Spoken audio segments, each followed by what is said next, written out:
Muy buenos días a todas y a todos los asistentes a nuestro taller de análisis de sentencias de la Corte Interamericana de Derechos que organiza la Comisión Estatal de los Derechos Humanos de este estado de Chiapas.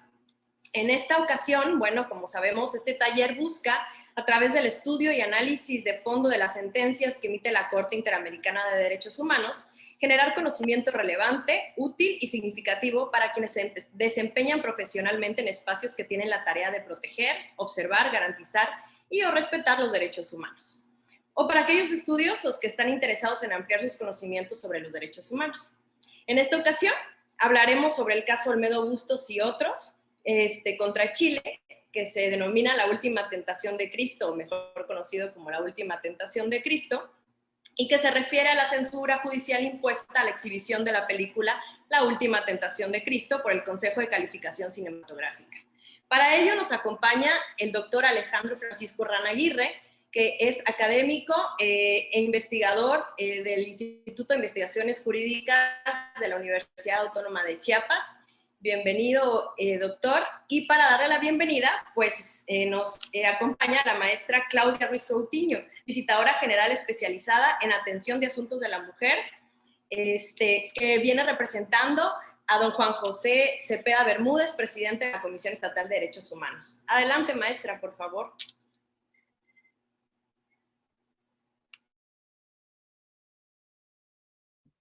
No se escucha. No escuchamos, maestro.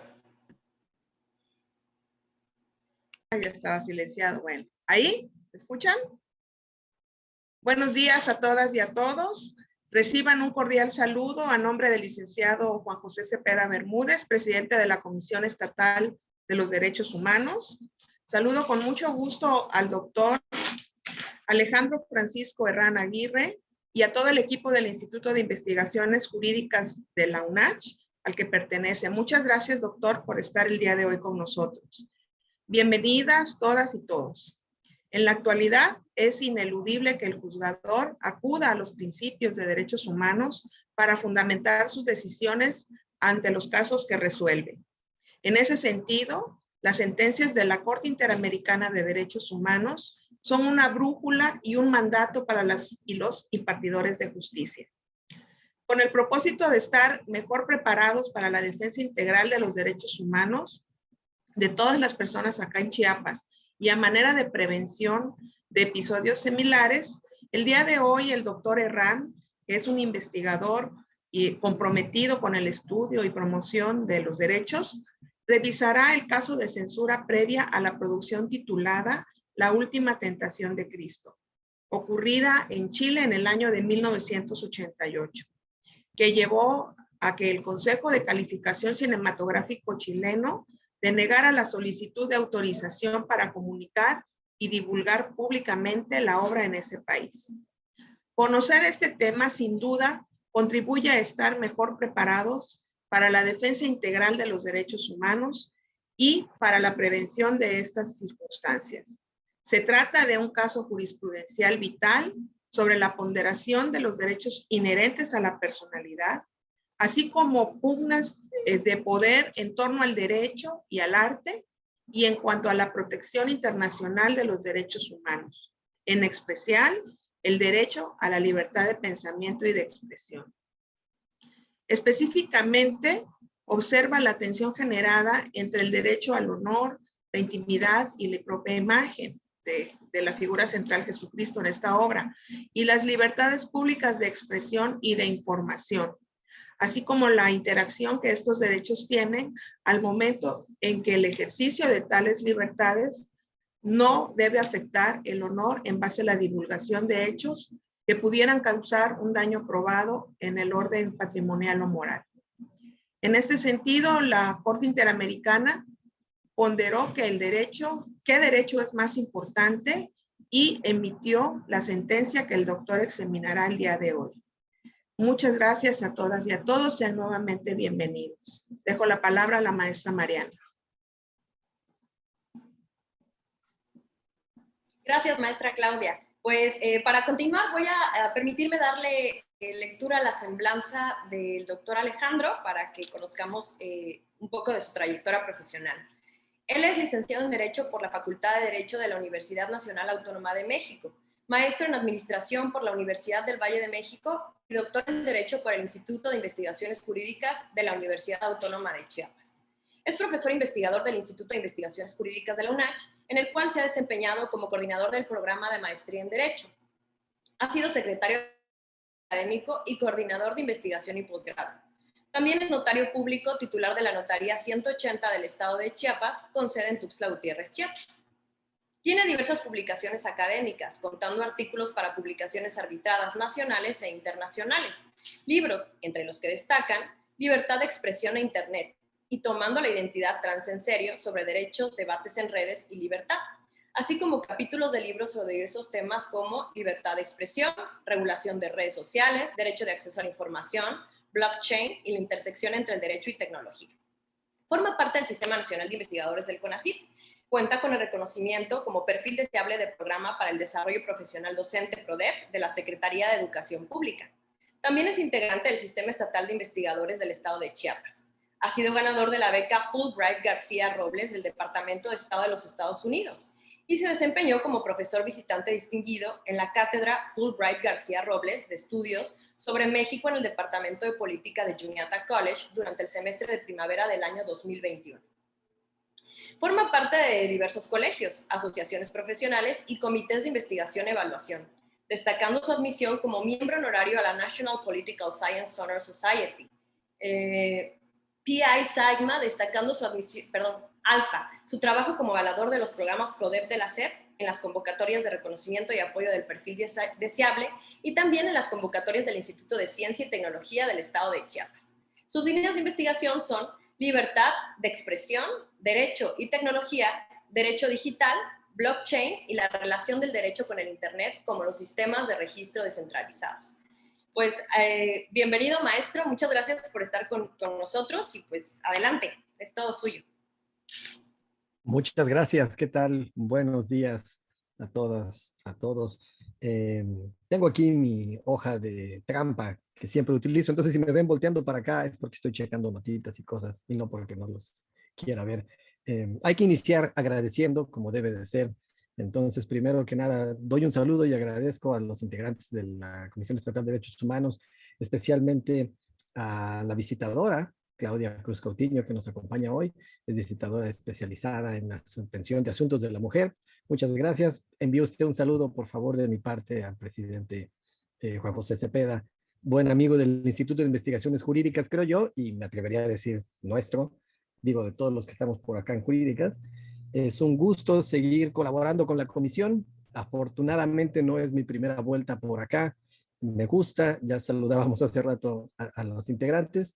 Entonces le agradezco mucho al presidente y a los integrantes de la comisión, quienes nos apoyan, que siempre cuenten con nosotros y saben que estamos para lo que podamos apoyar. Agradezco también, por supuesto, a la maestra Mariana Piña, que ahora es, aquí tenemos su título, directora del Instituto de Investigación y Capacitación de Derechos Humanos, ahí del instituto, digo, de la comisión, y también, por supuesto, tengo que agradecer a Elena Jiménez, creo que no está conectada, pero bueno, ella inició varios trámites con nosotros y le ha dejado las riendas del asunto a Mariana. Muchas gracias a las dos y es un gusto estar por acá. Y finalmente, gracias a todos los que se están conectando por estar aquí. Es una mañana bonita. Pues, ¿qué les parece si vamos comenzando? Tengo como 6 horas y es apenas tiempo suficiente para algo tan interesante como esto. Así que mejor le vamos dando, ¿va? El día de hoy, quiero dividir vamos a llamarle charla, no es un taller, en 3 partes. Quiero hablar un poco de cine, ni modo, aquí me tienen y lo voy a hacer. Y específicamente de la Última Tentación de Cristo como película y lo que contiene. Quiero hablar de libertad de expresión en general, algunos conceptos generales que son importantes, como para introducir por qué la Corte tomó el caso y por qué las decisiones de la Corte son importantes. Y tercero, el caso en sí mismo, una pequeña narrativa histórica y las partes más importantes. Si todo sale bien, tendrá sentido, y si no, pues me perdona. Pero bueno, vamos a empezar, ¿va? La Última Tentación de Cristo. Entonces, hay que comentar mencionando que las películas, los libros, cualquier otro tipo de producción artística hablan de temas culturales importantes de cada momento, ¿no? Son un reflejo de la sociedad que los produce. Y pueden tener distintos tipos de valores y beneficios. Digo, hay un valor catártico que podemos sentir, al ver una película, al leer un libro, al ver una obra de teatro, expresión de emociones, eso está bien, está padre. Y también podemos, bueno, digamos, ese es como que el primer aproximación que uno puede tener con una obra artística, como con una película. Nos hace sentir algo si está bien hecha o si está bien trabajado y nos expresa y nos mueve. Pero luego también podemos apreciar esos valores que yo hablaba, que informan de dónde salen las obras y de dónde salen las películas. Es como que un siguiente nivel de análisis, ¿no? Y podemos hablar de en qué momento fue creado esto, cuál fue la naturaleza de los que lo trabajaron y sus pasiones y sus visiones de lo que estaba pasando, ¿no? Es como que un siguiente nivel de análisis. Pero luego hay todavía uno más profundo, el último, tal vez, en donde podemos apreciar y aprender de los autores, de las personas que hacen las obras. Porque a través de ellos es que deciden, a través de las obras, qué es lo que está plasmando y qué es lo que están haciendo, ¿no? Entonces podemos ver los valores que tienen estas personas. Inclusive, la mera elección de un tema dice mucho de la persona autora de lo que sea que estamos trabajando, ¿no? Entonces, una vez que vemos que alguien decidió trabajar el tema de la dualidad de Cristo, esto ya nos dice algo de los realizadores de la película y de la intención que tenían al trabajar este tipo de proyectos, ¿no? Entonces, una película como La Última Tentación de Cristo permite alimentar todos estos niveles de análisis. Hay películas que uno puede analizar superficialmente y ahí se quedan, y hay otras donde uno se puede clavar, y esta es una de ellas. Son películas que son hechas como otras obras, con intención, con profundidad, y que tienen ahí para dónde buscarle, ¿no? Eh, y bueno, y además siempre ha estado atacada y ha tenido controversia desde el principio. Hablemos de quiénes son los principales autores de la película, porque eso informa por qué salió como salió, ¿no? Originalmente, el autor principal, su escritor de la obra, el libro se llama La Última Tentación, es Nikos Kazantzakis. Yo no he tenido el gusto de leerlo, él escribió sobre el griego. Pero cada vez que he preguntado sobre Kazantzakis a Google me dice que los griegos están ofendidísimos de que nunca ganó el premio Nobel. Fue el más importante de los literatos griegos del siglo XX. Y bueno, él escribe esta novela, La Última Tentación, en 1955. Y rápidamente, bueno, eso viene un poco después. Este es uno de los autores, Nikos Kazantzakis. Y luego vienen dos personas importantes, Paul Schrader y Martin Scorsese, que ya habían colaborado antes.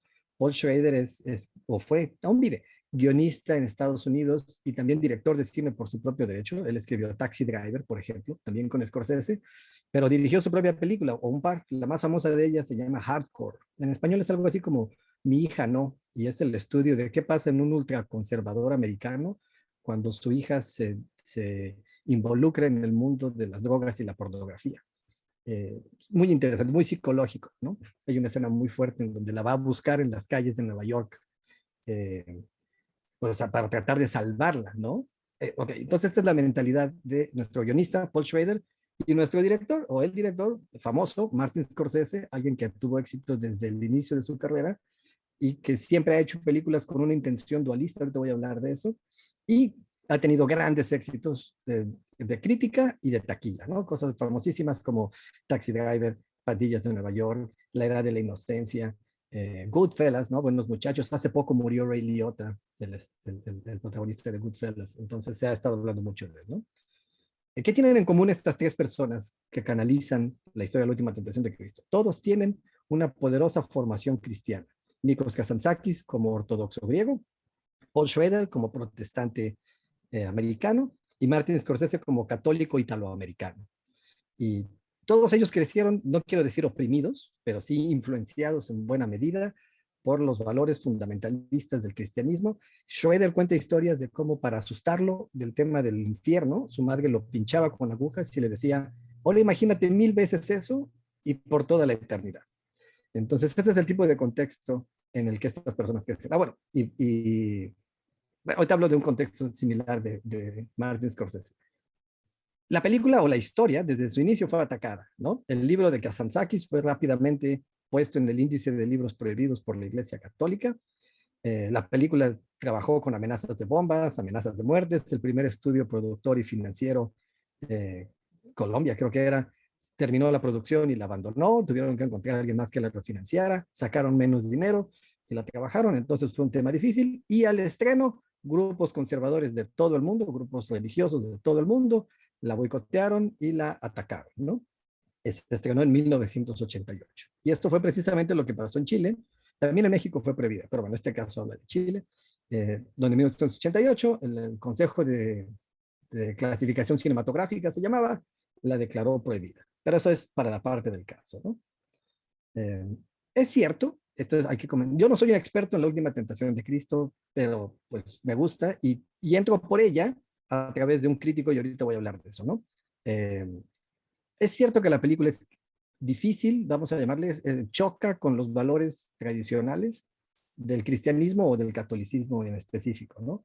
Y es cierto que su intención es mostrar a un Jesús en su dualidad humana y divina, pero centrarse específicamente en la parte humana y exagerarla un poco, mostrarlo más dudoso, más frágil, con miedo, con falta de seguridad, con inseguridad en sí mismo, ¿no? Algo que no es tan común de dar por ahí. Preparando esta plática me encontré un ensayo, mencionaré al autor después, que hace un caso muy bueno de por qué la película es técnicamente blasfema y cómo no debe de ser aprobada por alguien que sea devoto de la fe en estos temas. Eso lo voy a creer, ¿no? Sin embargo, como obra artística, pues la película también puede ser estudiada en sus propios méritos y no solamente en los argumentos religiosos.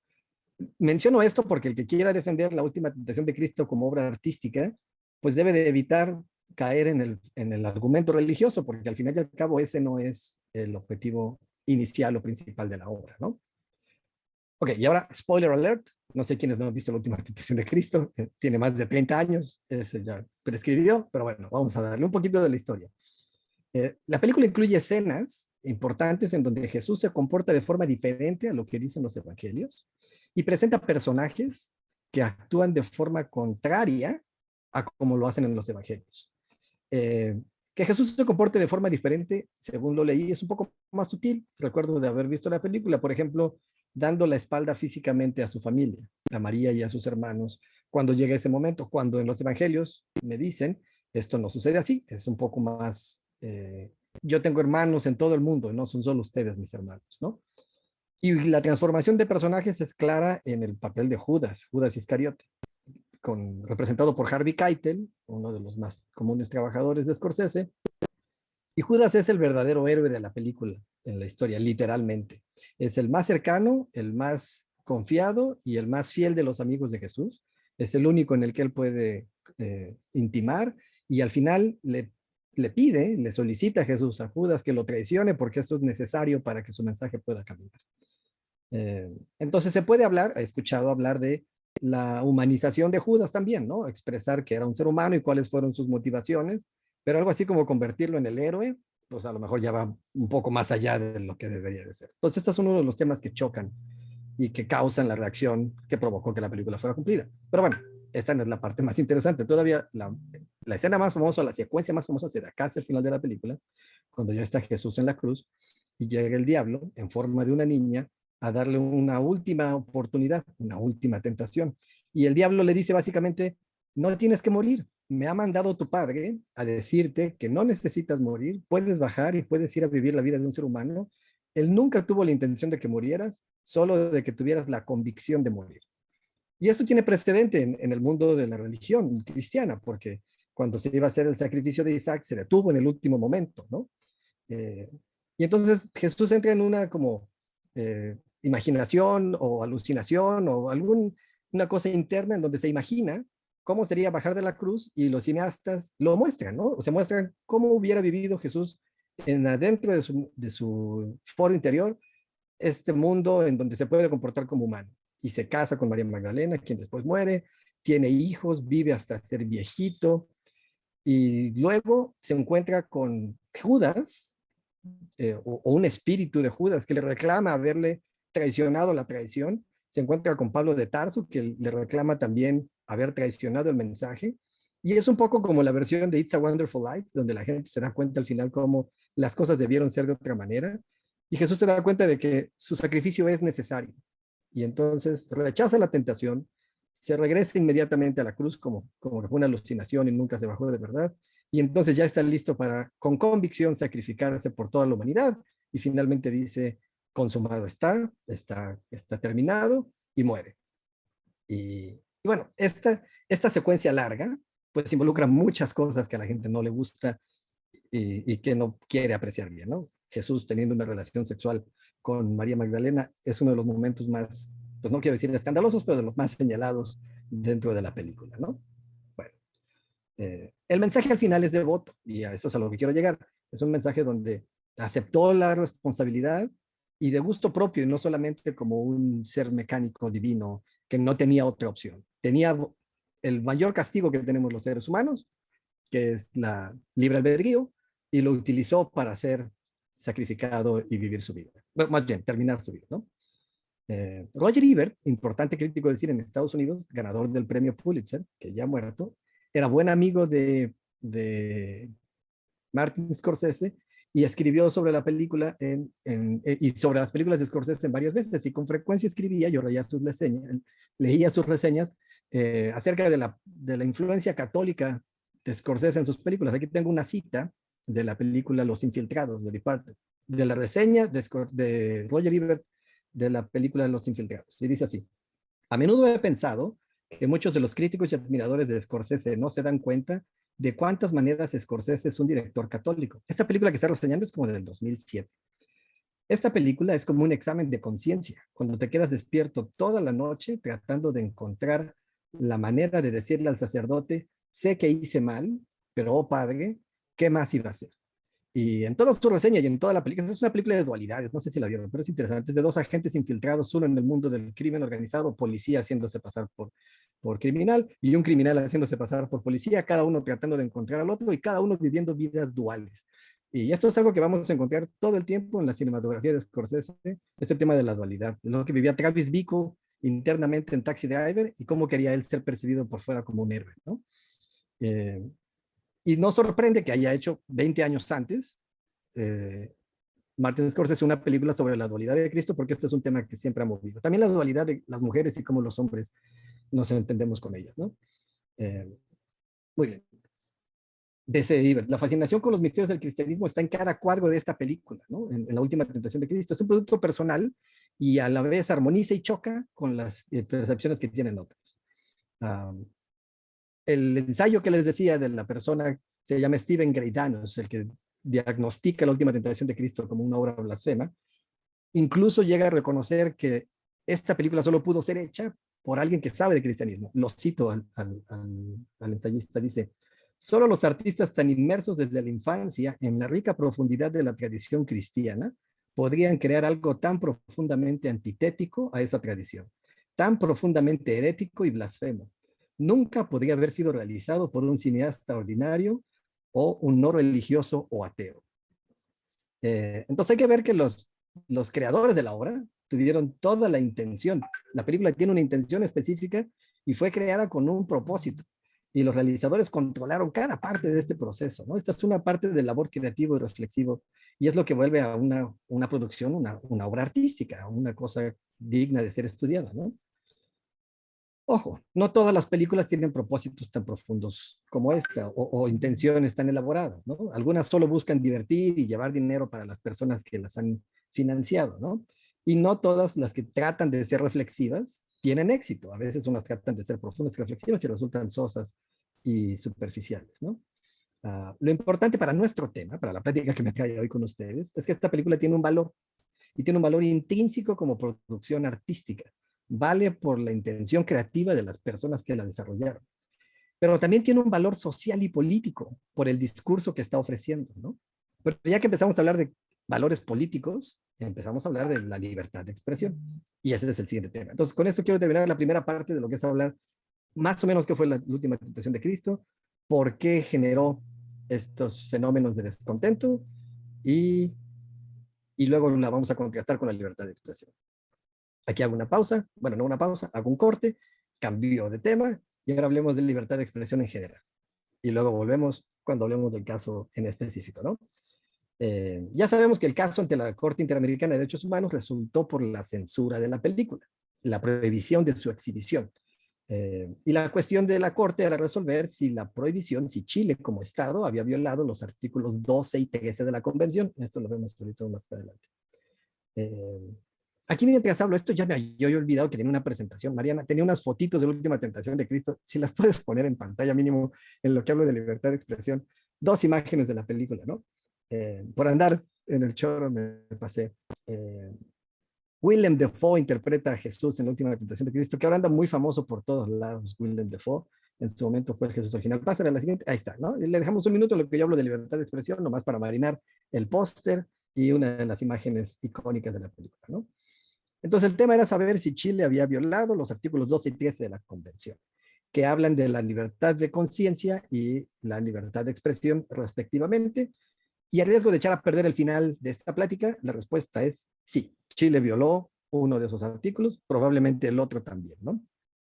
Pero para saber por qué, primero tenemos que recordar cosas fundamentales de qué es la libertad de expresión, por qué es tan importante y sobre todo llegando a considerar que se obliga a Chile a exhibir una película, que al decir de al menos una persona experta es blasfema, ¿no? Entonces, ¿cómo es que podemos llegar a este extremo y sobre qué bases filosóficas o jurídicas se puede afirmar eso? Ya, gracias, Mariana, para que no esté todo el tiempo ahí el pobre Jesús en la pantalla, ¿no? ¿De dónde surge la libertad de expresión? Pues surge de su primera palabra, de la libertad, ¿no? La filosofía y la fundamentación de los derechos humanos tiene, entre otras, una idea esencial y básica, ¿no? La libertad y la autonomía del ser humano es la base sobre la que se debe de construir toda la vida humana y después todos los derechos humanos. Esta idea de que debemos de ser capaces de dirigir nuestra propia vida y de ser dueños, en la medida de lo posible, de nuestro propio destino. El ser humano, entonces, la persona, debe ser libre. Y esto tiene una connotación bastante amplia, ¿no? Libre para determinar su vida, libre para escoger objetivos, para trazar un camino. Y en la versión más pura de la libertad, la de John Stuart Mill, el único límite que conoce la libertad humana es la libertad de otros o la vida de otros, ¿no? Terminamos nuestra esfera de libertad donde empieza el daño que se le puede ocasionar a alguien más. Esta es la visión que informa o informa muy buena parte del origen de los derechos humanos. La visión de la libertad y la autodeterminación. Y en esa visión, para ser libre, las personas deben de tener una conciencia libre. Este es el primer punto. John Locke fue el primero en centrarse en esta, la idea de que debemos tener algo adentro de nosotros que no sea potestad de nadie más que de la persona, una libertad propia de conciencia, que se puede describir en distintas maneras, como libertad de pensamiento, libertad de creencia, libertad de convicciones, libertad de religión, de mantener todo este tipo de actividades y de cosas, ¿no?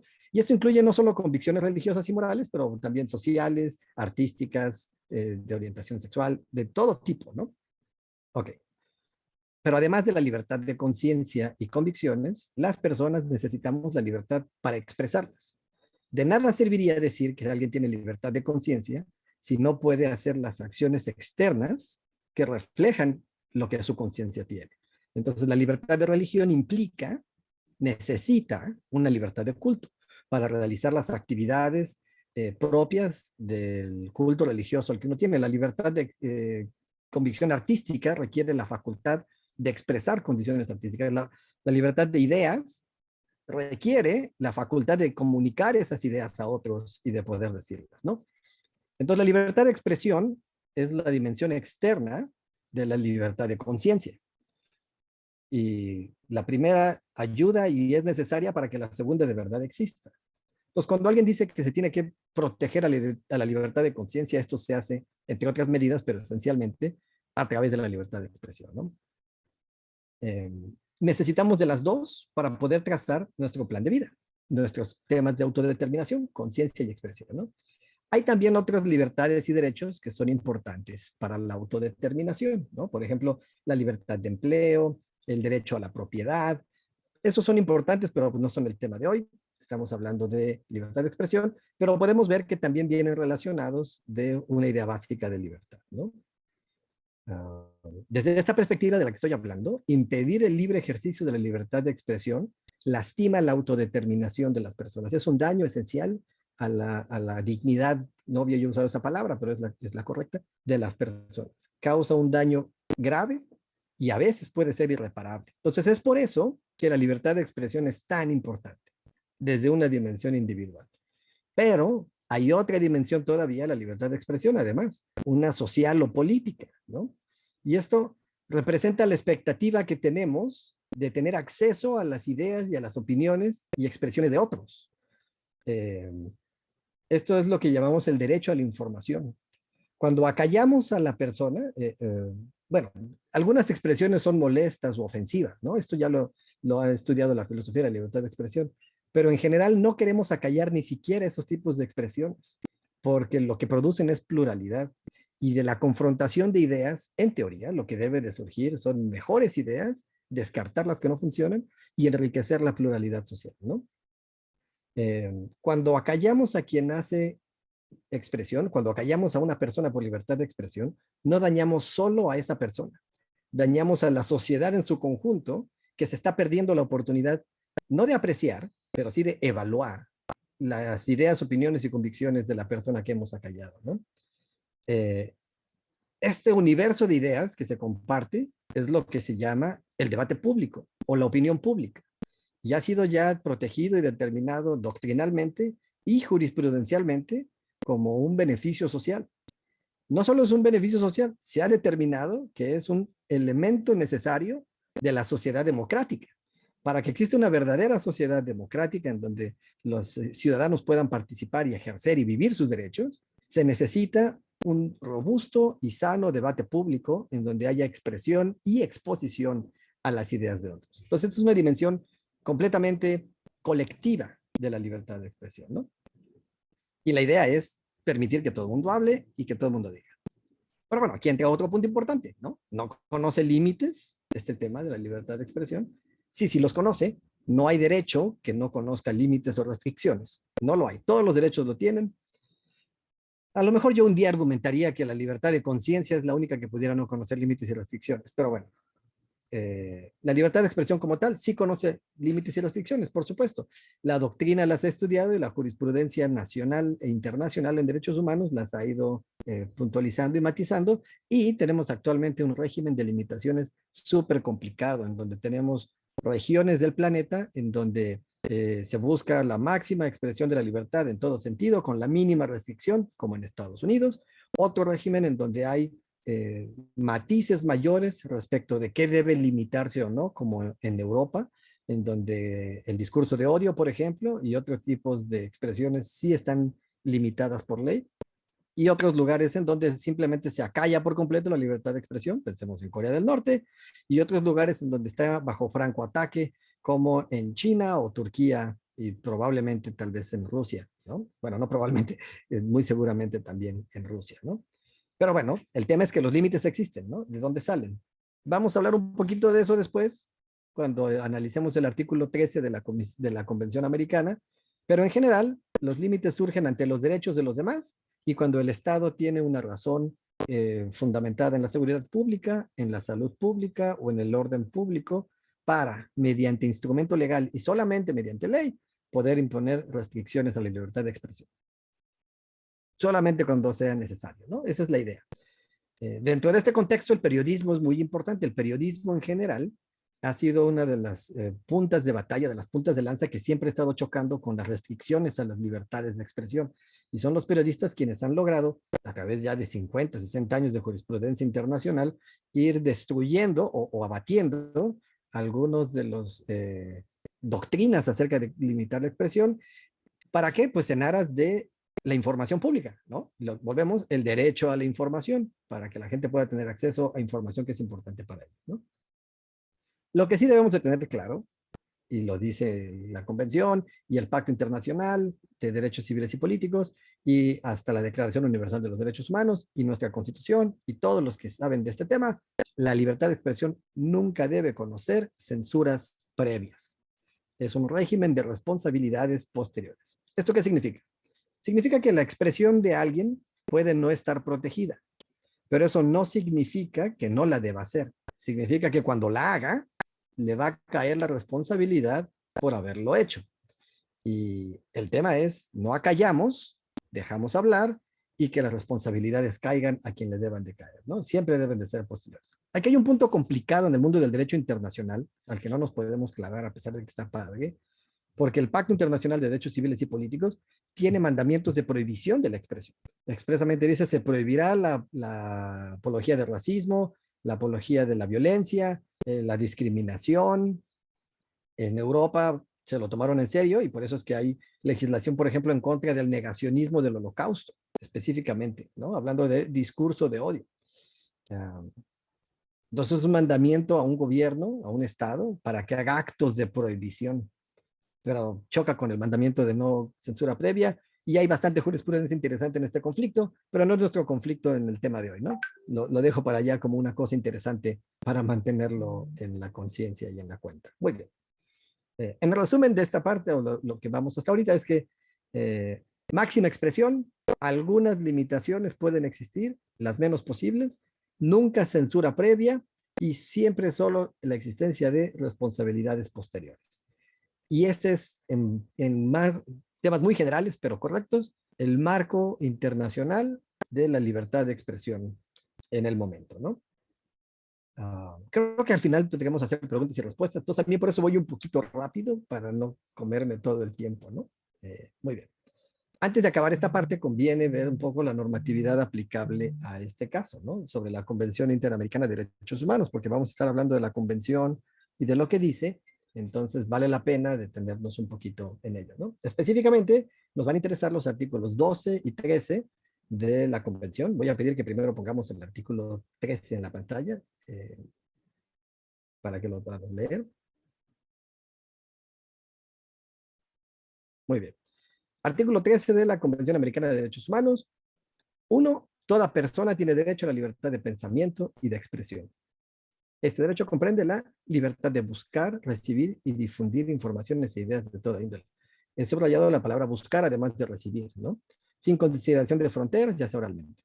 2. El ejercicio del derecho previsto en el inciso precedente no puede estar sujeto a censura previa, a previa censura, sino a responsabilidades ulteriores, las que deben estar expresamente fijadas por la ley y ser necesarias para asegurar, y ya vienen las categorías, el respeto a los derechos o la reputación de los demás. Y esto es de lo que nos hablaba la visitadora Claudia al inicio, de cómo choca en buena medida el derecho al honor con la libertad de expresión, y que este es un conflicto que los juzgadores, las juzgadoras, con frecuencia deben tratar de resolver, ¿no? Porque sí es una de las limitantes importantes.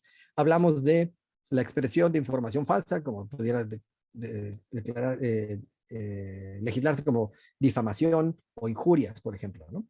Muy bien. Y bueno, la protección de la seguridad nacional y el orden público. Aquí lo que nos queda claro es que la convención ha retomado, la convención pues no copió, pero se inspiró en instrumentos internacionales importantes, aunque la carta original es más vieja que el Convenio Europeo. Pero bueno, el Convenio Europeo de Derechos Humanos tiene una formulación similar a esta. Para la jurisdicción de la Corte, lo que importa es la Convención Americana, pero también existe en el régimen de derecho internacional el Pacto Internacional de los Derechos Civiles y Políticos, que tiene una formulación casi idéntica a esta. Y bueno, atrás de todos ellos está la Declaración Universal de los Derechos Humanos.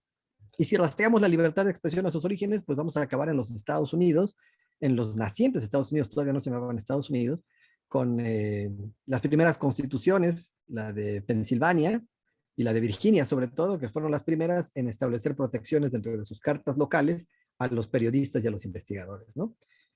Toda esta publicación de panfletos que alimentó la revolución o la independencia de los Estados Unidos. Muy bien, ahora vemos el artículo 12 de la convención. Puse primero el 13 porque para el tema es más importante, pero el 12 también es parte del caso. La siguiente diapositiva debería tener el artículo 12. Sí, correcto. Oh, no me ocupo, pero está bien. La libertad de conciencia y religión. Entonces dice que ninguna persona podrá ser limitada en su religión, sus creencias, o cambiar de religión o creencias, y así como cualquier otras medidas restrictivas que puedan menoscabar la libertad de conservar su religión o sus creencias. Estaría interesante platicar, lo malo es que el caso no lo permitió y hay un voto disidente interesante al respecto, de qué significaría influir en la libertad de conciencia de una persona y cómo pudiera acreditarse que una prohibición cinematográfica, por ejemplo, en el caso, ha dañado la libertad de conciencia de alguien por no permitirle acceso a información que a lo mejor lo pudiera hacer cambiar de opinión respecto de su religión, por ejemplo, ¿no? Lamentablemente la Corte, y ya te lo vamos a mencionar, no hizo ese análisis y al final y al cabo no analizó el artículo 12 con tanta profundidad como el 13, y entonces es una oportunidad que queda al aire, y creo, no soy experto en la Corte Interamericana, creo que no ha habido casos de libertad de conciencia ante la misma. Pero bueno, aquí puedo estar equivocado. Lo que sí es que el caso de la última tentación de Cristo fue el primero importante que la Corte Interamericana tomó en el siglo XXI. Muy bien, aquí podemos dejar la presentación un ratito y ya que hemos presentado estas dos cosas, ¿no? Finalmente, es necesario decir que cuando un país ratifica la Convención Interamericana y acepta la jurisdicción de la Corte Internacional, esta se vuelve obligatoria. Y esto implica que el país debe de adoptarla y debe de hacer dos cosas. Por un lado, estos son los artículos 1 y 2 de la Convención. Por un lado, debe de empezar a respetar la Convención con todo lo que esto implica. Y segundo, si su legislación interna está en contra de lo que dispone la Convención, el país ratificante tiene la obligación de alterar, modificar, hacer los cambios necesarios a su legislación interna para hacerla concordante con la Convención. Esto es algo importante. Chile no lo hizo, al menos no respecto al tema de la censura cinematográfica. Y con eso ya podemos empezar a hablar un poco del caso en específico ante la Comisión de Derechos Humanos. Terminaría esta parte 2 de generalidades de la libertad de expresión, cómo funciona y conceptos importantes. Espero que estén conmigo y si no, lo lamento. Parte 3. Hablemos de Olmedo Bustos contra Chile o caso La Última Tentación de Cristo. Todo el mundo le llama caso La Última Tentación de Cristo porque así es más fácil reconocerlo. Voy a primero narrar una breve cronología del caso y luego ya podemos platicar un poco de qué fue lo que pasó y cómo estuvo, ¿no? Entonces, primero, en 1988 se estrena la película La Última Tentación de Cristo en un foro internacional producida por United International Pictures, o más bien distribuida por United International Pictures. En el caso de Chile, un organismo interno creado constitucionalmente, existía por la Constitución, me parece que en el artículo 12 lo narra el caso, llamado Consejo de Calificación Cinematográfica, consideró a la película impropia y prohibió su difusión. Y entonces la película quedó prohibida en el mundo chileno. Vale decir que en México también la Secretaría de Gobernación, estos datos no los tengo precisos, perdón, no me dio tiempo de sacarlos por ahí, pero yo me acuerdo cuando yo era chavo y La Última Tentación de Cristo estaba prohibida todavía, pero bueno, la Secretaría de Gobernación también prohibió La Última Tentación de Cristo. Yo me acuerdo en la secundaria, por ahí del 93, 92, alguien consiguió un VHS de La Última Tentación de Cristo, ya nos lo andábamos pasando y rolando todos para ver la película prohibida, ¿no? Era el tema. La verdad es que estaba aburridona para mi perspectiva en aquella época, pero bueno, ¿qué le vamos a hacer, no?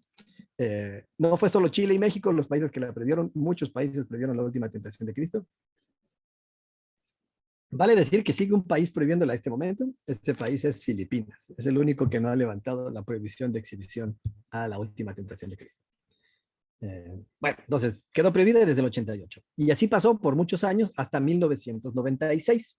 Para entonces ya habían pasado cambios importantes políticos en Chile. Chile sigue siendo un país muy católico, pero bueno, al menos ahí se había abierto un poco más a el liberalismo. Cambió el régimen, ¿no? También entró en un régimen democrático, salió de la dictadura.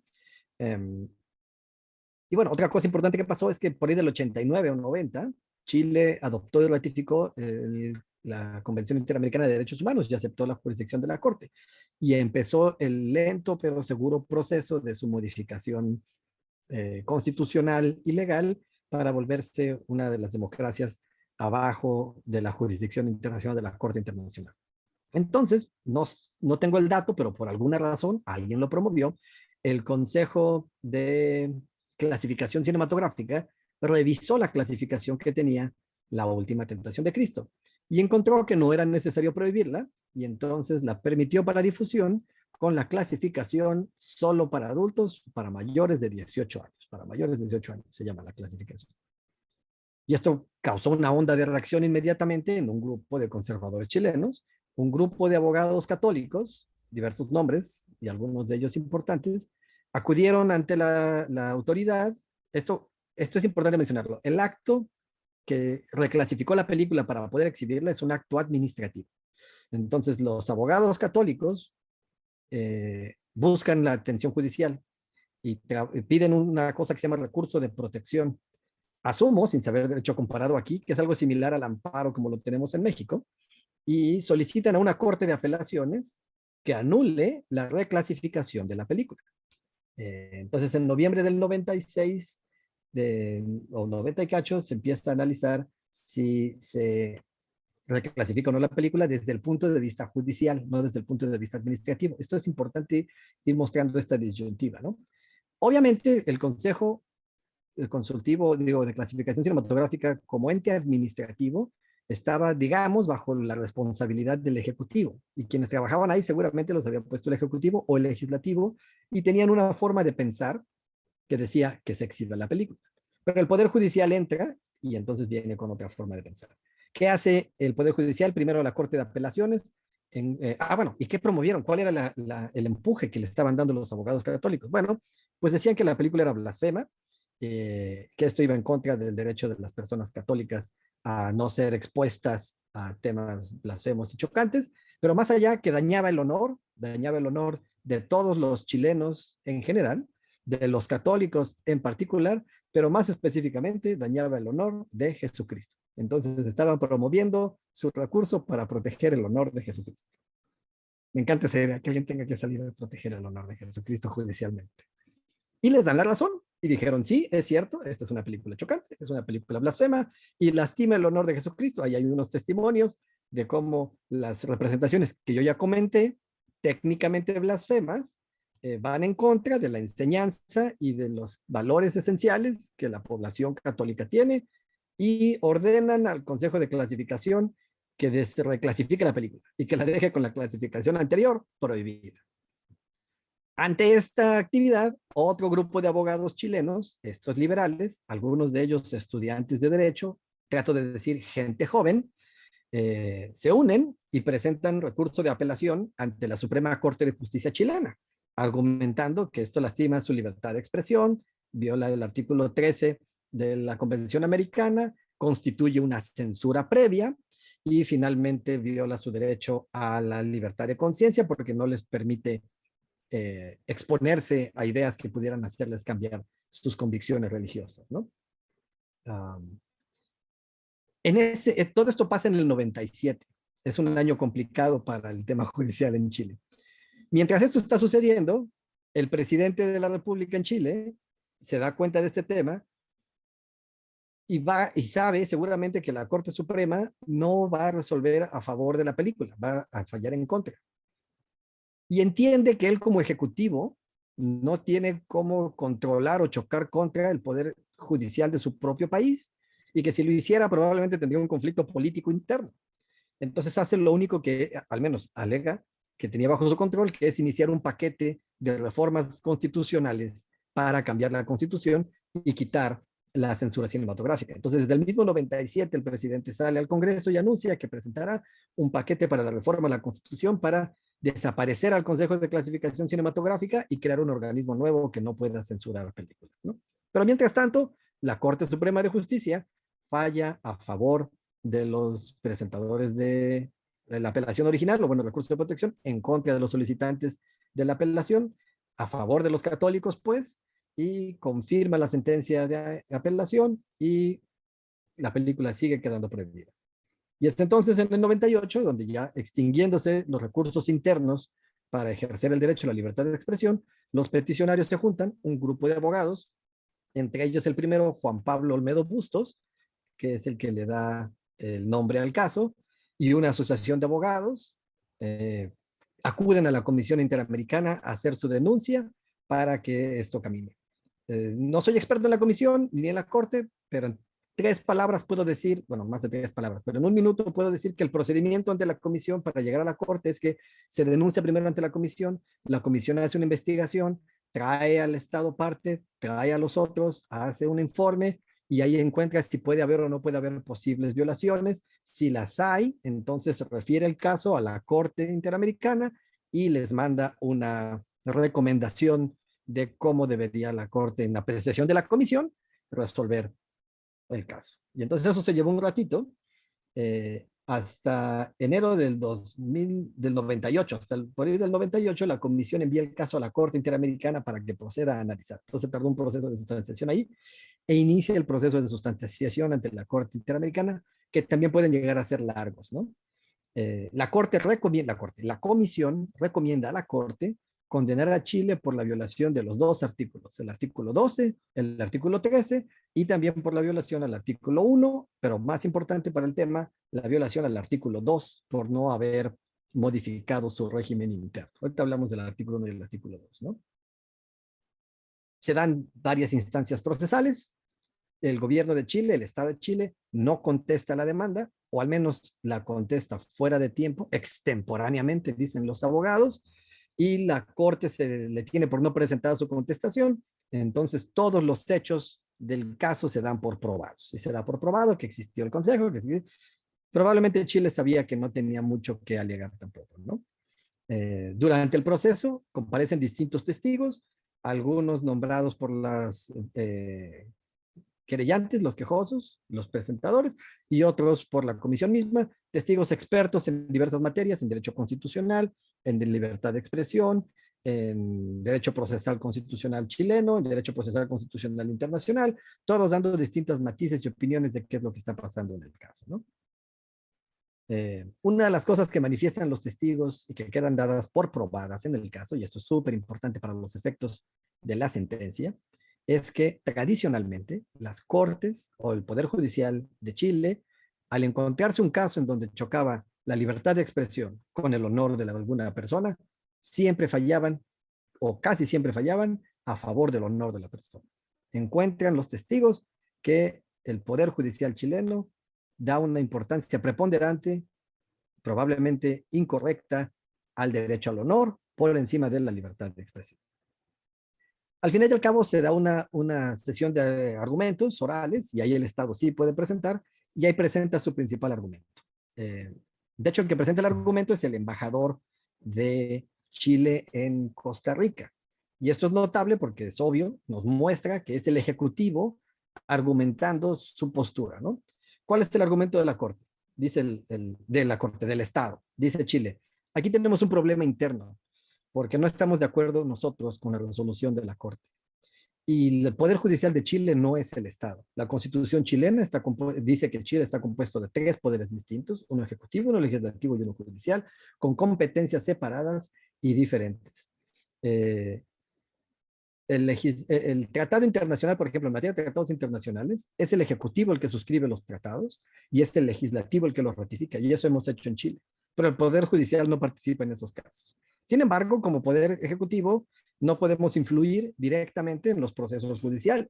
Por lo tanto, estamos haciendo los trabajos que tenemos con el Poder Legislativo para modificar la Constitución. Por lo tanto, no se puede declarar o condenar a Chile por violación internacional, porque 2 de sus 3 organismos están trabajando y están de acuerdo con la Comisión. Casi nos allanamos a todo lo que dicen, pero pues tenemos que llevar nuestro proceso interno. A este momento de la audiencia ya se ha presentado el primer paquete de reformas constitucionales y ya fue aprobado por la Cámara de Diputados, llamaríamos nosotros, ¿no? Sus diputados, su Cámara Baja. Y es cierto, para este momento ya se había aprobado la reforma en los diputados, pero todavía no en la de senadores. Iba en un proceso lento, ¿no? Ese es el argumento del gobierno de Chile de por qué no debieron de haber sido condenados por violación a la convención en los artículos. Básicamente, la separación de poderes les impide controlar al Poder Judicial que anda, en palabras mías, pero importando las ideas de ellos, deschavetado con ideas anticonvencionales, ¿no? Muy bien. Llegamos a la sentencia entonces de febrero de 2001. Bueno. Uno de los puntos más importantes de la sentencia, además de lo relativo, obviamente, con la libertad de expresión, es que la Corte resolvió este argumento del Estado de Chile. Y vamos a ver cómo lo resolvió. En febrero de 2001, por fin, sale la sentencia de la Corte Interamericana de Derechos Humanos. ¿Qué dijo la Corte? Encuentra que Chile ha violado el artículo 13 de la Convención, así como también el artículo 1 y el artículo 2. El 1.1 y el 2. ¿Por qué? Primero, la prohibición de la exhibición. El acto de censura en sí mismo constituye una violación al artículo 13, que prohíbe la censura previa para todo. Entonces, el mismo hecho de que en 1988, cuando ya se había firmado y ratificado la convención, porque así parecen las fechas, unos años antes se había ratificado la convención, el mismo hecho de que aún en contra de la convencionalidad, la acabaríamos llamando después, el organismo administrativo interno haya clasificado la película como tal, constituye en sí mismo una violación. Poco importa si después se desdijeron de la prohibición. El acto mismo de prohibición constituyó una violación al artículo 3 y de esa no se van a salvar nunca. Después, ya había adoptado la convención, la adoptó la convención y no adecuó su régimen interno para que estuviera de acuerdo con los principios de la libertad de expresión, al menos específicamente esos, ¿no? En su alegato, el gobierno de Chile exhibió que sí había modificado su régimen interno para tratar otros temas que a lo mejor en su momento consideraron más urgentes, como por ejemplo eliminar la prisión preventiva en algunos delitos de honor y cosas por el estilo, ¿no? Inclusive desclasificarlos como delitos. Pero bueno, en este punto en específico no habían modificado la ley y los encontraron violadores del artículo número 2.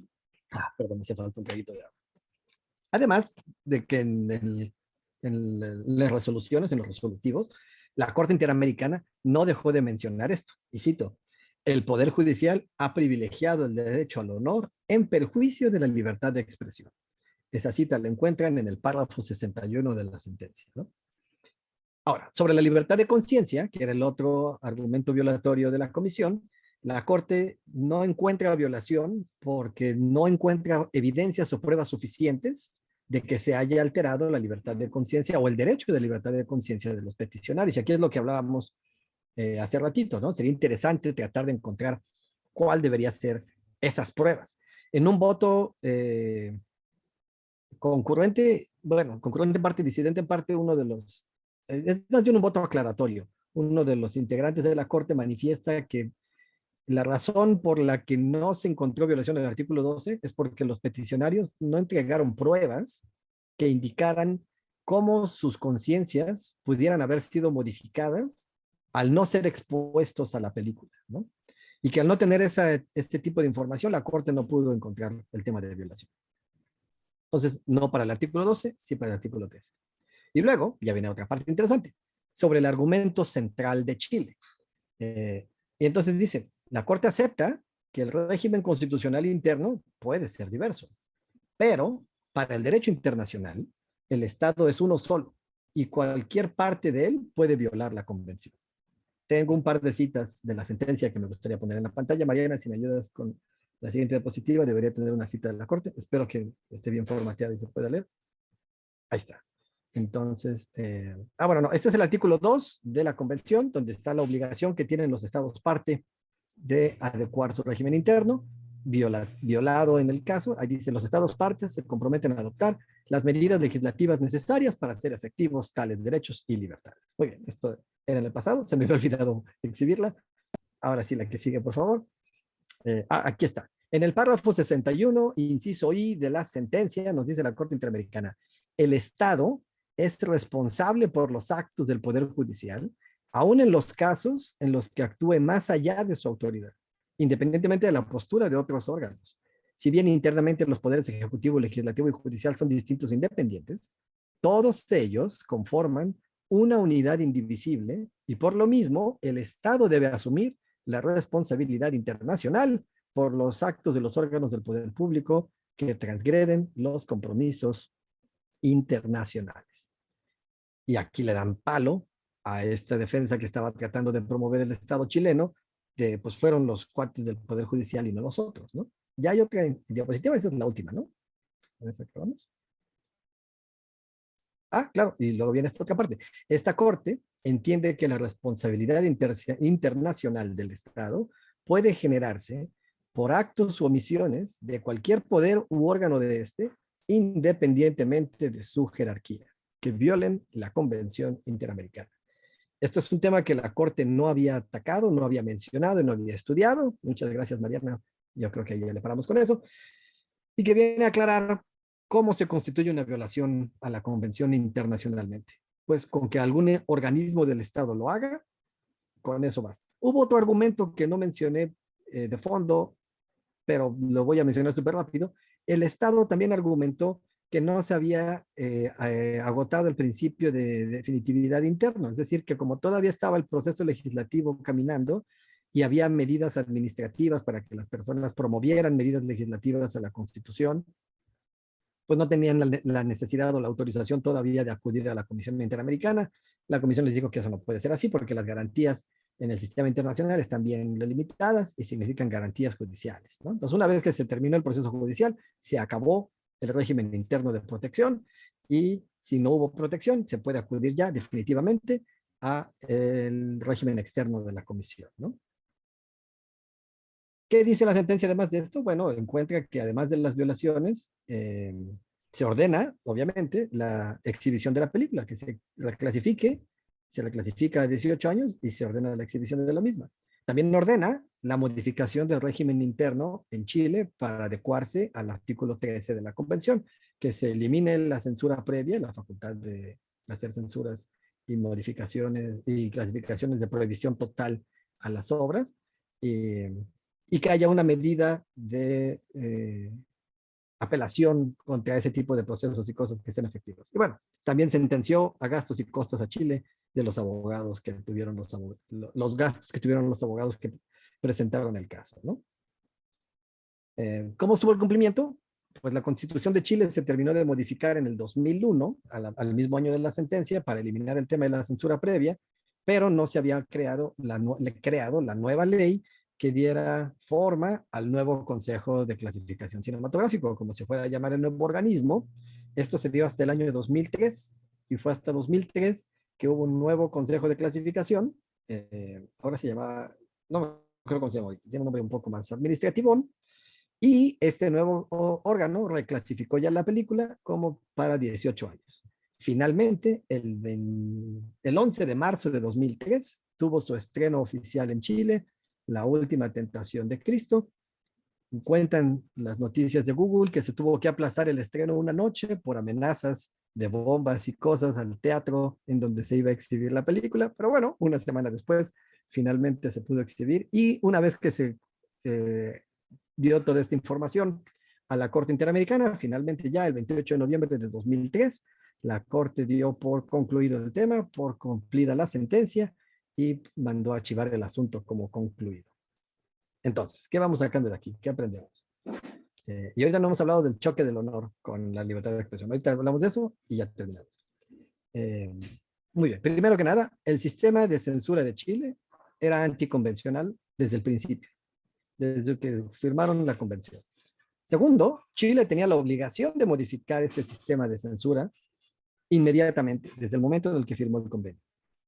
Tercero, la prohibición misma de la película, independientemente de que haya sido anticonvencional o no el sistema desde antes o después, o de que el gobierno haya estado trabajando distintamente, el hecho de que se haya prohibido la película ya por sí constituyó una violación al artículo 13 de la convención, por razones típicas. Violó el derecho a la libertad de expresión, el derecho a la información, pero por falta de probanza, no el derecho a la libertad de conciencia, ¿no? Que eso queda en un pendiente. ¿Qué significa o cómo se acredita la violación de la libertad de conciencia? Y luego, muy importante también, un Estado es responsable, al menos internacionalmente, de las violaciones cometidas por cualquiera de sus órganos o instituciones, sin importar su jerarquía. Ok. Ahora hablemos muy rápidamente de este choque del derecho al honor de las personas con la libertad de expresión. Y entonces, la idea general, aquí podemos empezar con una burbuja general y nos podemos ir quedando cada vez en el caso más específico. La idea general es esta. Bueno, y también esto cambia, o estas ideas de cómo se configura esta burbuja que estoy describiendo, cambia dependiendo de la jurisdicción en la que nos encontremos, porque algunos países tienen un tipo de apreciación más amplio o más restrictivo de cómo se resuelven estos conflictos. Pero bueno, en general, entre más general estemos, más seguros estamos, entre más específicos seamos, más matices tenemos que considerar. Ahora sí, es como la quinta vez que digo en general, pero en general, se busca que la libertad de expresión sea maximizable. Es decir, en igualdad de circunstancias, se va a promover la protección de la libertad de expresión porque es un derecho individual de la autodeterminación, un derecho social y colectivo y un derecho político. Estas dos dimensiones son una misma, que es esencial para una sociedad democrática. Eso significa que para poder limitarla en uno de los temas del daño al honor de una persona, primero se tiene que acreditar la expresión y después que ésta sea especial o adecuadamente hecha para dar el daño. Y aquí, por ejemplo, es donde empiezan a haber cambios en temas jurisdiccionales. Está muy de moda y es un buen ejemplo hablar del caso en los Estados Unidos de Sullivan contra el New York Times, que sentó un precedente importantísimo en el tema de la libertad de expresión y el honor. Y parece que la Corte actual de los Estados Unidos, así como va a revertir la protección al aborto, en cualquier momento sale la decisión donde le quitan la protección al aborto a las mujeres en Estados Unidos, están ya litigándose casos para que la Corte revierta a Sullivan y cambie esto. Pero bueno, hasta que la Corte lo revierta. ¿Qué pasó en Sullivan? En Sullivan, el New York Times escribió y publicó una nota donde hablaban de una persona, un personaje en política, un señor que se llamaba Sullivan, y dijeron que Sullivan hizo y dijo determinadas cosas. Y resultó que eso no era cierto. Hasta antes del, o sea, que lo que había dicho el New York Times era falso. Hasta el momento en que el caso Sullivan llegó a la Suprema Corte, el estándar para la diferencia entre el choque del honor y la libertad de expresión estaba en la verdad, ¿no? La verdad siempre es una defensa ante el choque con el honor. Entonces, si alguien está diciendo cosas verdaderas, ahí no se puede alegar sufrimiento o daño al honor de las personas, porque si lo que se dice es verdadero, pues el daño no viene de la expresión, viene de las acciones que realizó esta persona, entonces no de su difusión. Así que el primer test que debía de cumplirse es que las expresiones tenían que decir hechos falsos, tenían que incluir declaraciones falsas, ¿no? Pero el New York Times contra Sullivan, el New York Times y sus periodistas investigaron lo mejor que pudieron. Juntaron sus investigadores, y trajeron a sus testigos y se encontraron que sus testigos, por razones X, bueno, informantes, no son testigos, ¿no? Sus informantes, por razones X, les habían dado información falsa. Algunos tal vez intencionalmente y otros no. Pero el New York Times no tenía forma de saber eso. Y entonces publicó la mejor información que tenía en el momento que la consiguió. Y la Suprema Corte de Justicia dijo, sí, pues esto no es culpa de los periodistas. Los periodistas hicieron lo que se espera de ellos, lo que llaman en inglés su due diligence, su diligencia completa, ¿no? Y entonces inventaron los de la Corte un término que nosotros luego importamos en México, que se llama malicia efectiva. Lo que se necesita es que el comunicador no solo diga cosas falsas, sino que las diga con la gana de lastimar al otro, sabiendo que son falsas. Actúe con malicia efectiva. De esta manera, para que un periodista pueda ser configurado en el daño al honor, por difamación en Estados Unidos, por ejemplo, lo que se necesita es que no solo fabrique o invente o utilice información fabricada o inventada, sino que sabiendo que sea falsa. Chequen, este es un test subjetivo. ¿Cómo podemos probar que sabía que era falsa? Pero bueno, sabiendo que era falsa, la publica y la publica con la intención de causar daño. Tenemos dos elementos subjetivos difíciles de probar. ¿Y eso qué hace? Hace que sea muy difícil acreditar en los Estados Unidos el daño al honor en contra de periodistas y cosas. Ustedes acaban de ver en la televisión, en TikTok y en todos lados un caso litigado ante las cámaras públicas por difamación entre Johnny Depp y su ex esposa Amber Heard. Y interesantemente, en contra de las predicciones de los abogados especialistas en libertad de expresión en Estados Unidos, el jurado acreditó la malicia efectiva de la señora Amber Heard, bueno, señorita Amber Heard, ¿no? Pero bueno, ese es otro tema, ¿no? Pero esta es una jurisdicción muy específica en Estados Unidos y esto va a cambiar muy probablemente por la configuración que tiene ahorita la Corte Suprema de Estados Unidos y se va a relajar. Entonces el estándar, al menos en México lo incorporamos parcialmente. Aquí también tenemos un estándar de malicia efectiva, al menos en lo que cabe con periodismo. Pero también hay otros matices que uno debe de tener cuando hay un choque con el honor. Entonces, por ejemplo, hablamos de personas determinadas o determinantes. ¿Dónde queda el honor de alguien como Jesucristo? Esta es una idea abstracta y es un personaje o una representación histórica que tiene un valor religioso y cultural, pero pues no es un ser humano, al menos vivo, con representación jurídica que pueda acudir o ser sujeto de justicia, ¿no? No más por hablar del caso de tentación de Cristo. Pero entonces hay que identificar el daño a la persona. Pero también hay más matices interesantes. Los servidores públicos, por su naturaleza, tienen una expectativa de privacidad y de defensa del honor inferior que otras personas. tienen que tener la piel más dura, nomás por ser servidores públicos. Y luego la Corte ha incrementado esta protección, o más bien, ha disminuido esta margen de protección, a incluir a las personas públicas, no solo servidores públicos, sino a personas que por su naturaleza y por su conducta y por su ocupación se despliegan y se desenvuelven en el mundo público. Aquí tenemos celebridades, millonarios, toda esta clase de gente que es de sabido de quiénes son. También tienen una expectativa a la defensa del honor más reducida, ¿no?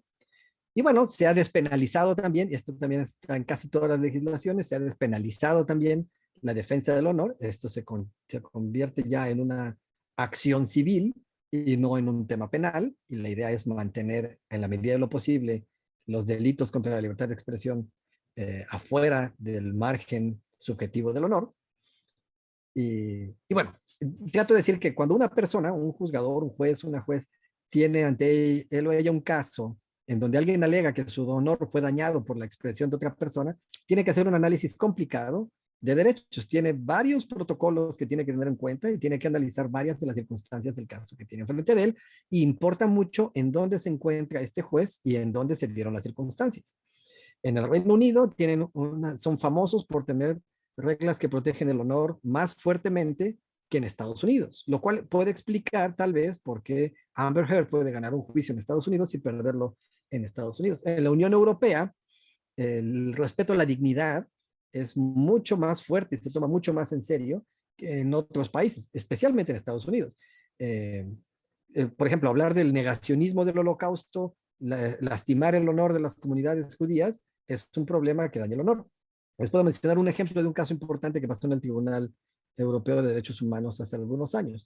La Organización de Protección de Derechos de los Animales PETA, P-E-T-A, PETA Alemania, organizó una campaña de publicidad, esto fue como en el 2006 creo, una campaña de publicidad en donde comparó imágenes que obtuvo de las granjas de animales industriales, granjas vaqueras industriales, donde las pasan así, las matan. Ustedes han de haber visto tal vez lo fuertes que son estos complejos de animales industriales y los mataderos, ¿no? Contrastó imágenes de eso con imágenes de los campos de concentración durante el Holocausto. Y grupos de defensa de la comunidad judía en Alemania solicitaron que se prohibiera la publicidad. Y este caso llegó hasta Estrasburgo, hasta la Corte de Estrasburgo, el Tribunal Europeo de Derechos Humanos, y falló a favor de la comunidad judía, diciendo que la mera representación o equiparación del trato a los animales con lo que sufrieron las personas del Holocausto dañaba la dignidad y la memoria de esas personas. Y por eso se tenía que prohibir ese tipo de comentarios o de campañas, ¿no? Hubiera pasado esto en Estados Unidos con el régimen que tenemos ahorita y hubiera sido probablemente justo el caso opuesto y el honor de los judíos no hubiera prevalecido por el derecho a la expresión de las partes que dan, ¿no? Entonces, es muy complicado hablar de cómo resolver un conflicto de la defensa del derecho al honor jurisdiccionalmente cuando choca con la libertad de expresión. El caso de la última tentación de Cristo no analiza en profundidad si se lastimó o no el honor de Jesús, porque no lo necesita. El tema se trata de la prohibición de censura previa de una obra artística. Y esta es una cosa que se resuelve técnicamente leyendo el artículo de la convención, comparándolo con las pruebas, y se acredita que se aplicó un tema de censura previa. Creo que eso ya es por mí como la presentación de todo. Espero no haber tomado demasiado tiempo y no haberlos mareado demasiado y que haya sido claro e interesante. Pues muchas gracias. Mariana, tú me dices qué sigue. Pues muchas gracias, doctor. La verdad es que fue súper interesante la conversación, el taller que nos dio hoy. Y bueno, ahorita nosotros seguiríamos con una sesión de preguntas y respuestas breve para no extendernos mucho en el tiempo. No sé si haya por aquí alguien que quisiera preguntar algo, pudiera ponerlo en el chat. Yo tengo por aquí una preguntita, bueno, dos preguntitas. Tanto alguien se anima para poner algo en el chat. Y es más o menos en sentido de lo que comentó del honor, ¿no? ¿Se puede proteger jurídicamente? Creo que ya más o menos lo contestó también. ¿Se puede proteger jurídicamente el honor, no así la dignidad, de un ente que no es humano? O sea, un ente que no es tangible, que es intangible. O sea, en el sentido que el honor es una cualidad humana, ¿no? El honor está pegado a la cualidad de ser humano, ¿no? Entonces, ¿Cómo podría en un momento alegar un daño al honor si es algo intangible? O sea, una cosa inmaterial, pues, ¿no? Y no una persona. Esa es una de las preguntas. No sé si quiera que se las pase o la contestamos y damos tiempo a que alguien más pueda Sí, en un momento dado. vamos una por una, ¿no? Y así también damos tiempo. Mi primera inclinación a responder eso sería que sí es cierto que el honor va vinculado a las personas, pero también a los colectivos. Y ya acabo de platicar del honor de la comunidad judía en Alemania. Y entonces se puede sin problema proteger el honor de colectivos, pero estamos hablando de colectivos humanos, ¿no? El derecho de la protección de los animales, o más bien, la idea de la extensión de la protección de los animales como entes jurídicos o entes disponibles de derecho, entes morales capaces de ser sujetos de derecho, está creciendo. Y a lo mejor ahí pudiera caber un tema de estos. Pero mientras tanto estaría de acuerdo con la apreciación inicial que haces de que tiene que ir vinculado a la dignidad humana, que es de donde, al menos en Europa, donde más protegido está esto, siempre se han sacado esos hilos de protección, ¿no? Muy bien, doctor. Muchas gracias. Por aquí hay una que dice, ¿cuáles fueron las reparaciones más significativas del caso? Ok, las reparaciones más importantes fueron dos, que es que se obligó a que se modificara el régimen interno, que es algo que ya estaba pasando, pero la verdad es que en Chile iban muy lentos con su modificación al régimen interno. La constitución ya se había modificado, pero la legislación, y pues se les obligó a tomarlo en serio. Y dos, se obligó al pago de costas y gastos del juicio. No suena mucho y no fueron muchísimo dinero, pero es un aliciente que sienta un precedente para que las personas exijan sus derechos humanos, ¿no? Entonces algo mencionaba la visitadora Claudia cuando empezábamos, que parte importante de la misión de los órganos como el de ustedes, de la comisión, es introducir a la gente la idea o presentarles la idea de que los derechos pueden ser exigibles. Y una vez que uno sabe, y la Corte constantemente otorga gastos y costas, que no va a perder, digo, pierdes tiempo, ¿no? Pero al menos no recursos materiales. Esto incentiva a que vale la pena hacer los esfuerzos necesarios para acudir ante la comisión y solicitar la protección de la Corte, ¿no? En mi opinión.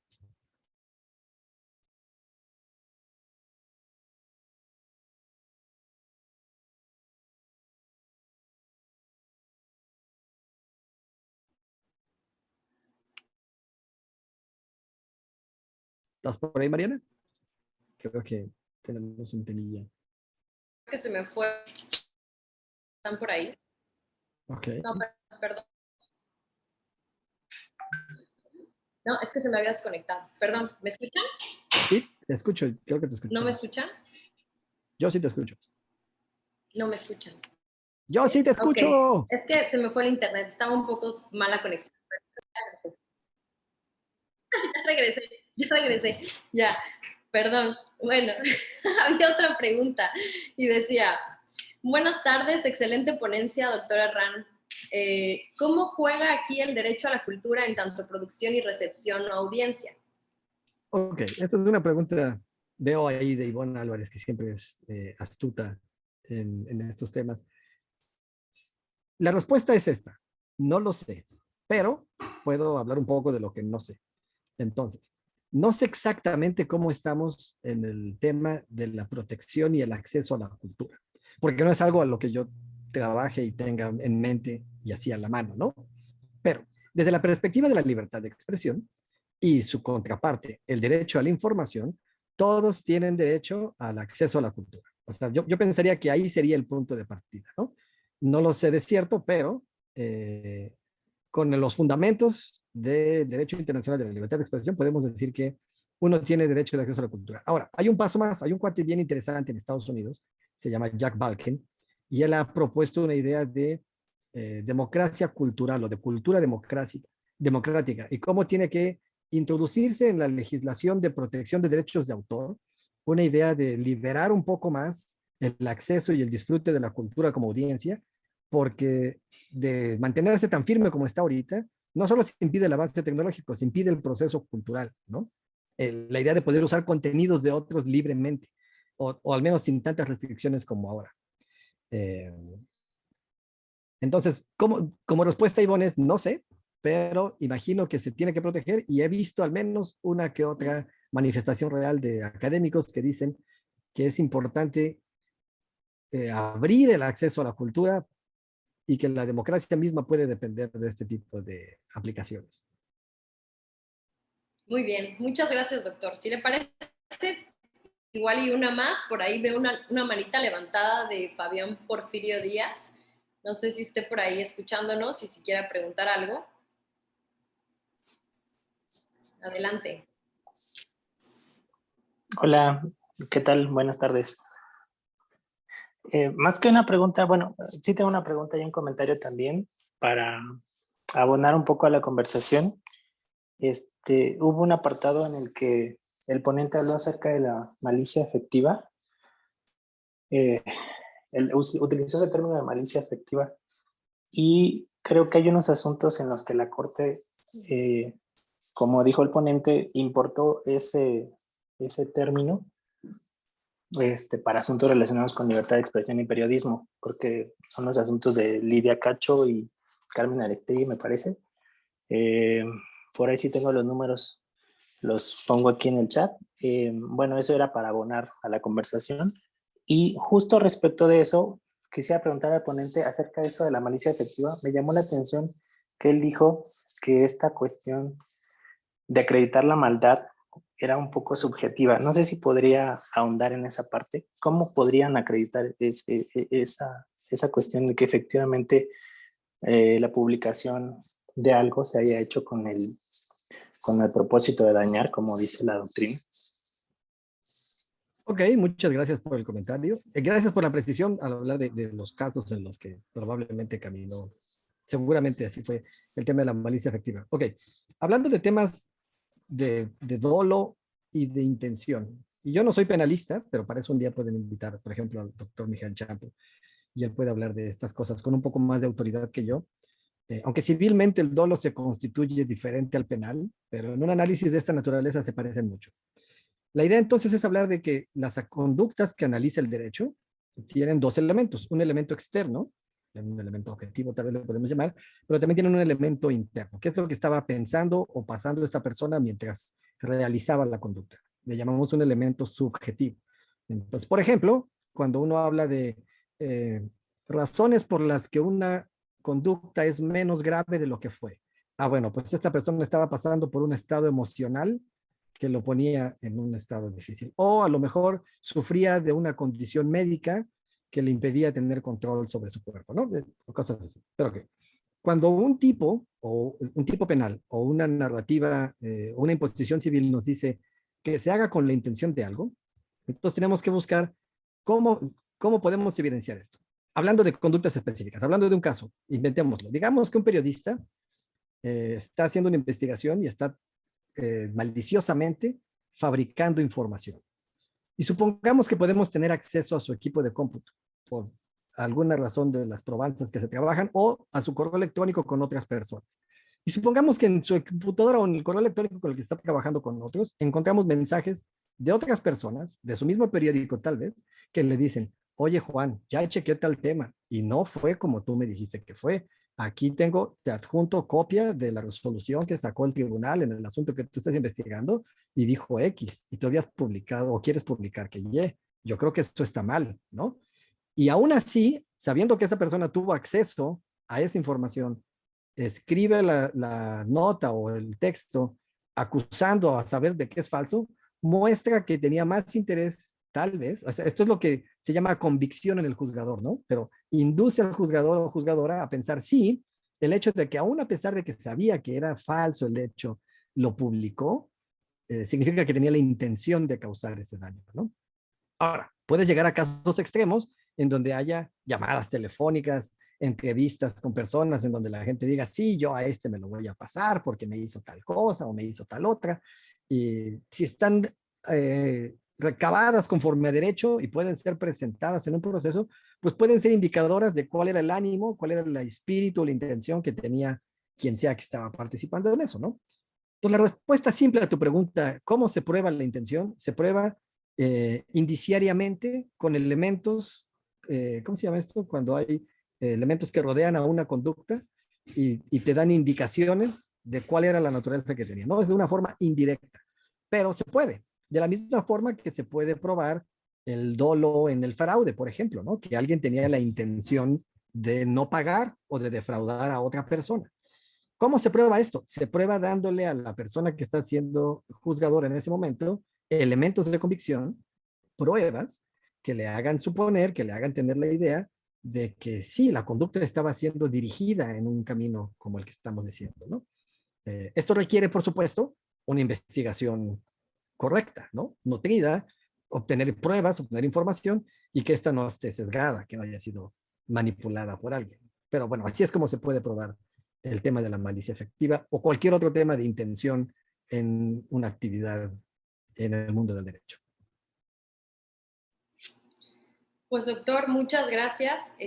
Pues a mí no me queda nada más que agradecerle por la presencia, por la exposición, que fue muy clara, fue muy ilustrativa, y un poco rescatar esta idea de que pues la libertad como un valor o derecho es como indispensable para el desarrollo de la persona y también de la personalidad, ¿no? Y cualquier daño que pudiera causarse puede ser irreparable, ¿no? Entonces, pues fue muy relevante, sobre todo para conocer nuestros derechos, como decía la maestra Claudia, y exigirlos, y también, claro, para protegerlos y promoverlos cuando sea necesario. Tenemos por aquí, doctor, un reconocimiento que le queremos proyectar para, pues nada, agradecerle de forma, hacerle patente nuestro agradecimiento, y que dice, pues, a la letra A. Talleres de análisis de sentencias de la Corte Interamericana de Derechos Humanos, la Comisión Estatal de los Derechos Humanos del Estado de Chiapas otorga el presente reconocimiento al doctor Alejandro Francisco Herrán Aguirre por su destacada participación como ponente en el taller de análisis del caso La Última Tentación de Cristo, Olmedo Bustos y otros contra Chile. Tuxtla Gutiérrez, Chiapas, a 22 de junio de 2022, Juan José Cepeda Bermúdez, presidente de la Comisión Estatal de Derechos Humanos de Chiapas. Pues nada, doctor, muchas gracias. A nombre de don Juan José Cepeda, le agradecemos su presencia. A todas y todos los que nos acompañaron y los que nos acompañan siempre, también muchas gracias. Y pues nos vemos en el siguiente taller de sentencias. Muchas gracias, doctor. No sé si quiera decir algo más. Ya me comí bastante. Solamente dar gracias otra vez a ti y a todo el equipo técnico de la comisión que hace esto posible y a las personas que acá nos acompañaron. Gracias por su tiempo. Gracias, doctor. Si me permiten, una fotito rapidísima para cerrar y listo. Ahorita a Iván, que es el que nos apoya, nos dice a qué hora. Vas, Iván. 1, 2. Ahorita sí todos. Vamos a las cámaras. 1, 2. Digan whisky. Ya me duele el cachete. ¿Listo, Iván? Listo. Yo creo que ya quedó. Pues muchas gracias a todos. También a ti, Iván, que siempre estás ahí apoyándonos. Doctor, Gracias. hasta luego y nos vemos pronto. Hasta luego.